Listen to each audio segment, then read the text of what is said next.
Hi guys, আশা করব তোমরা সবাই ভালো আছো। আজকে ধনতেরাস। আমি সকালে ঘুম থেকে উঠে মুখ টুক ধুয়ে চাটা খেয়ে নিয়ে ফার্স্টে আমি পুজোটা করে নিলাম। নিয়ে এখন আমি আমার বেডরুমে এসেছি আমার বেডরুমে নতুন চাদর পাতবো বলে। তো কিনে তো রেখেইছিলাম, আর আগের দিন আমি আমার ছেলের ঘরেরটা চেঞ্জ করে দিয়েছিলাম। এখন আমি আমার ঘরে বেডশিটটাকে চেঞ্জ করে দিচ্ছি। তো আমি একটা নতুন বেডশিট পাচ্ছি, যেহেতু আজকে ধনতেরাসের দিন সব কিছু একটু নতুন নতুন থাকবে, দেখতেও ভালো লাগে, তাই না বলো? তো চাদরটা মোটামুটি দেখতে তো বেশি সুন্দর, কিন্তু কি বলো তো, চাদরটা ভীষণ ছোট হয়ে গেছে। আমি এটা সাজ টেক্সটাইল থেকে কিনেছিলাম।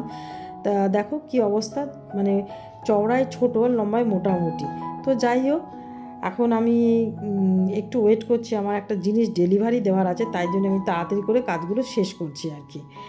তো আমার ডেলিভারি বয়টা এসে গেছে।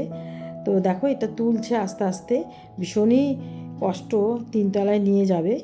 তো চলো ওকে আস্তে আস্তে দেখিয়ে দিই কীভাবে নিয়ে যাবে আর কি। কোনো জায়গায় ঠোকা লেগে গেলে তো আবার প্রবলেম হয়ে যাবে।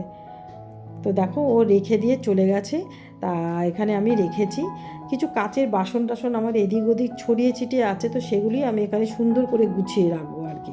আমার ভীষণই দরকারি জিনিস, তো সোনা গয়না তো আর কিনতে পারবো না, তার জন্যই আমি এই দরকারি জিনিসটাই আমি নিয়েছি। তো দেখো কেমন লাগছে তোমাদের, আমাকে কমেন্ট করে জানাবে। তারপরে আমি খেয়ে দিয়ে শুয়ে পড়েছিলাম, আর এখন আমি ওপরে এসেছি। একটু কষ্ট করে দেখে নিও, একটু আলোটা কম বলে বলছি।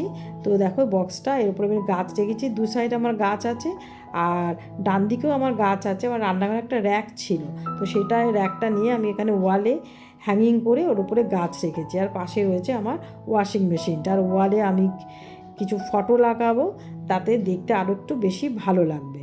তা চলো, আজকের ভিডিওটা আমি এখানে শেষ করছি। ভালো লাগলে লাইক, কমেন্ট, শেয়ার আর অতি অবশ্যই সাবস্ক্রাইব করবে। তা চলো, টাটা।